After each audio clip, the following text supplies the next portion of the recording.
தாய் அன்பு, பண்பு, அன்பை வந்து ஏக்கர் கணக்கில் வச்சுக்கக்கூடிய ராசி வந்து பார்த்திங்கன்னா கடக ராசி. கடக ராசிக்கு வந்து பார்த்திங்கன்னா மிக அற்புதமான பலனை தரக்கூடிய சிவஸ்தலம். இந்த கடகராசியை வந்து கவனிச்சிங்கன்னா ஒன்று பணம் இருக்கும், நிம்மதி இருக்காது. இல்லை நிம்மதி இருக்கும், பணம் இருக்காது. ஹாப்பியாக இருப்பாங்க ஆனால் பணம் இருக்காது. பணம் வந்து வாழ்க்கையில் ரொம்ப முக்கியமான ஒரு விஷயம் தானே. ஸோ அவர்கள் வந்து அபிஷேகத்துக்கு வந்து பார்த்திங்கன்னா பால் அபிஷேகங்கள் வந்து அங்கே பண்ணுவாங்க. அங்கே வந்து பால் வாங்கி கொடுத்தாலும் சரி, பால் தானம் வந்து இவர்கள் வந்து பண்ணும்போது, இல்லை அவங்க ஊர்லேயே இருக்காங்க. பொதுவாகவே கடகராசிக்காரர்கள் வந்து கோவில் சிவஸ்தலமோ கோவில் போகும்போது பால் அபிஷேகங்களோ பால் தானம் கொடுக்கறதோ ரொம்ப சிறப்பான பலனை தரும்.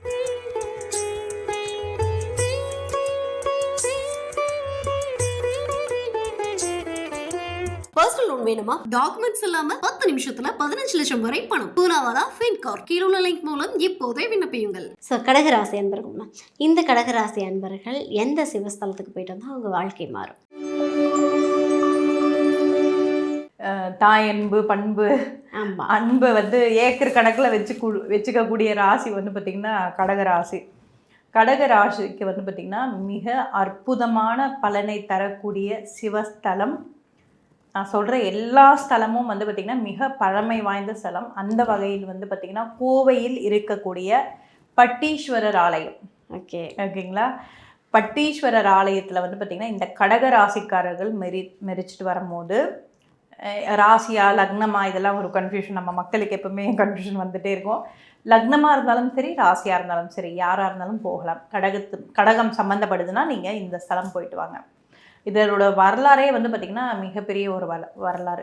இந்த தாய் உள்ளம் கொண்ட அந்த பசு வந்து பார்த்திங்கன்னா சிவனுக்கு வந்து இந்த பால்னாலே வந்து பார்த்திங்கன்னா அது வந்து கடகம் வந்துடும்.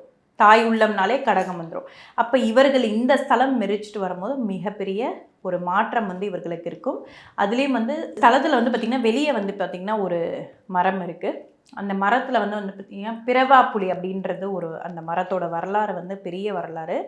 அங்கே வந்து போய் தரிசித்து வந்தீங்கன்னா உங்களுக்கு வந்து பிறவி வந்து முக்தி அடையக்கூடிய அமைப்பு வந்து இருக்கக்கூடிய தன்மை. ஏன்னா கடகமே வந்து ஒரு முக்தி அடையக்கூடிய ராசி தான்.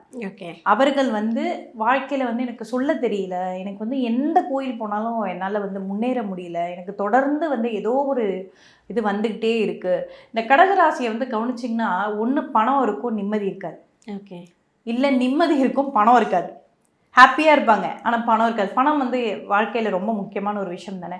ஸோ அவர்கள் வந்து பேரூரில் இருக்கக்கூடிய பட்டீஸ்வரர் ஆலயம், கோவை மாநகரத்தில் இருக்கக்கூடிய பட்டீஸ்வரம் ஆலயம் போகும்போது மிகப்பெரிய ஒரு வாழ்க்கையில் முன்னேற்ற பாதையை வந்து அடையக்கூடிய தன்மை இருக்குது. எஸ்பெஷலி வந்து பார்த்திங்கன்னா எனக்கு வந்து பார்த்திங்கன்னா குழந்தை இல்லை, அந்த தன்மையில் இருக்கிறவர்கள் வந்து இந்த ஸ்தலம் போகலாம்.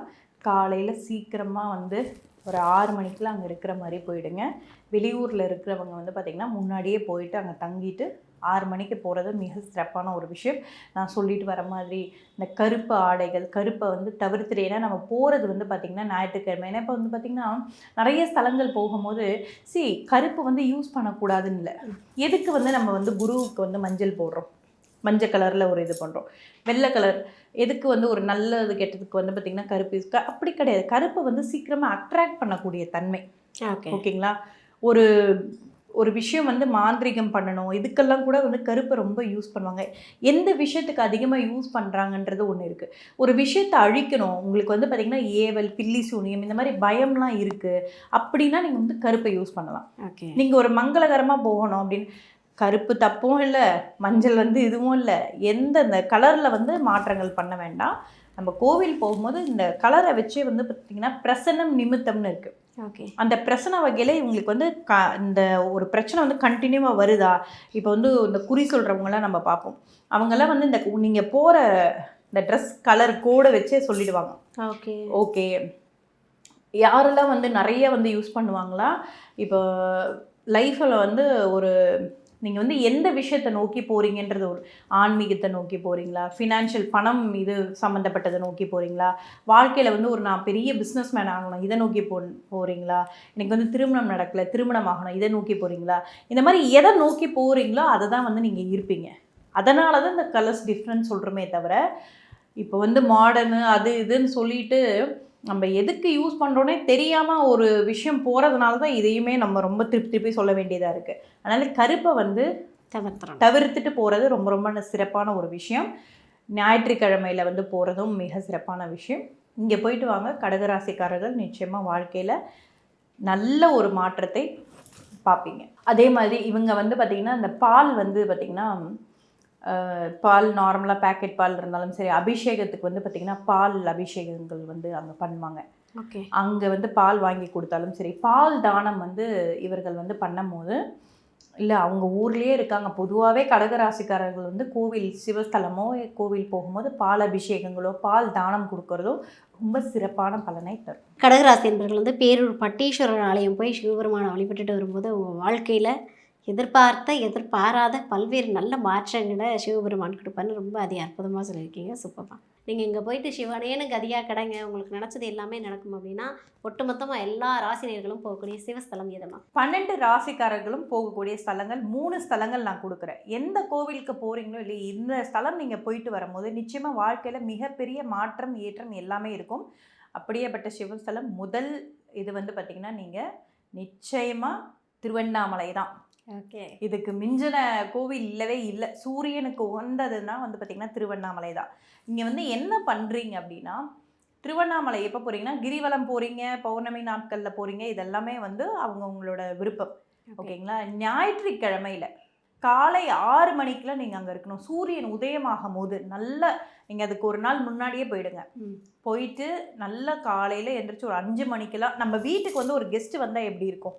ஓகேங்களா? உலகத்துக்கே ஒளி தரக்கூடியது வந்து பார்த்திங்கன்னா சூரிய பகவான் தான். அவர் தான் வந்து பார்த்திங்கன்னா நம்ம மனிதர்களுக்கு மட்டும் கிடையாது, செடி கொடிகளாகட்டும் மிருகங்களாகட்டும் எல்லாத்துக்குமே ஒவ்வொரு விஷயம் நடக்கக்கூடிய தன்மை நிறைய இதில் வந்து பார்த்திங்கன்னா மறைபொருள் வந்து இருக்குது.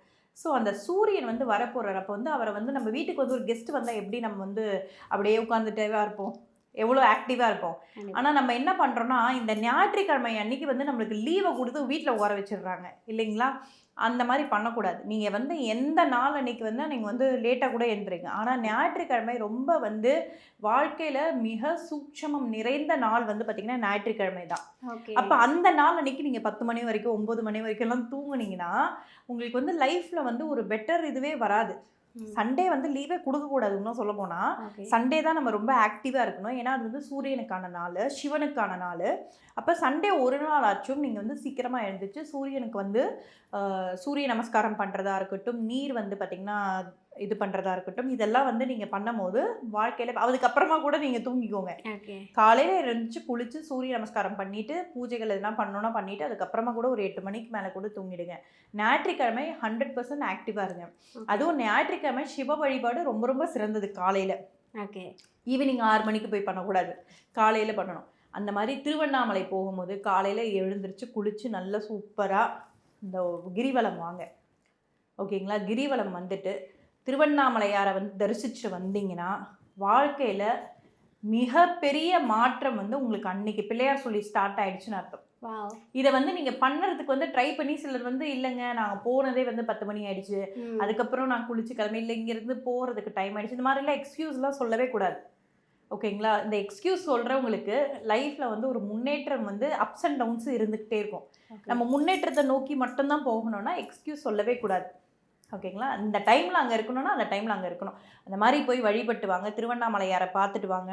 வாழ்க்கையில் உங்களுக்கு ஒரு டேர்னிங் பாயிண்ட் நிச்சயமாக இருக்கும். 2வது ஸ்தலம் ரொம்ப முக்கியமான ஸ்தலம் வந்து பார்த்திங்கன்னா அடுத்தது நம்ம கர்மாவை போக்கக்கூடிய இடம் அப்படின்னு வந்து பார்த்திங்கன்னா நிச்சயமாக வந்து திருநெல்வேலி. பாபநாசம். சரிங்களா? திருநெல்வேலியில் நெல்லையப்பர் காந்திமதி அம்மன் கோவில். இந்த கோவிலும் வந்து பார்த்திங்கன்னா ஞாயிற்றுக்கிழமையில் நான் சொன்ன மாதிரியே வந்து பார்த்திங்கன்னா வழிபாடு பண்ணுறது.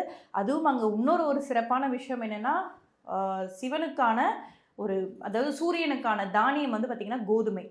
அந்த கோதுமையில் செய்த பண்டம் வந்து அந்த திருநெல்வேலியில் நான் வந்து பரிகாரமாகவே சொல்வேன். நான் நிறைய பேர் வந்து அவங்க வாழ்க்கையே சேஞ்ச் ஆயிருக்குன்ட்டு வந்து சொல்லியிருக்காங்க. என்னன்னா அங்கே நெல்லையப்பர் காந்திமதி அம்மன் கோவில் நல்லா அமைதியாக ஒரு மணி நேரம் அங்கே உட்காந்து தரிசிச்சுட்டு அமைதியாக உட்காந்துருங்க. ஓம் நம சிவாயன்னு சொல்லிட்டு உட்காந்துருங்க. உட்காந்துட்டு வெளியே வந்து அங்கே வந்து அல்வா விற்பாங்க கோதுமையில். அந்த அதை வாங்கி தானமாக கொடுங்க, கொஞ்சம் கொஞ்சமாக பிரசாதம் மாதிரி. இதை பண்ணிட்டு வந்தாலும் வந்து மிகப்பெரிய மாற்றம் வந்து நிச்சயமாக 12 ராசிக்கும் பொதுவான ஒரு இது. அதே மாதிரி பாபநாதர் அங்கே போயிட்டு குளிச்சுட்டோம் வாங்க. பர்சனல் லோன் வேணுமா? டாக்குமெண்ட்ஸ் இல்லாம 10 நிமிஷத்துல 15 லட்சம் வரை பணம். பூனாவாலா ஃபின்கார். கீழே உள்ள லிங்க் மூலம் இப்போதே விண்ணப்பியுங்கள்.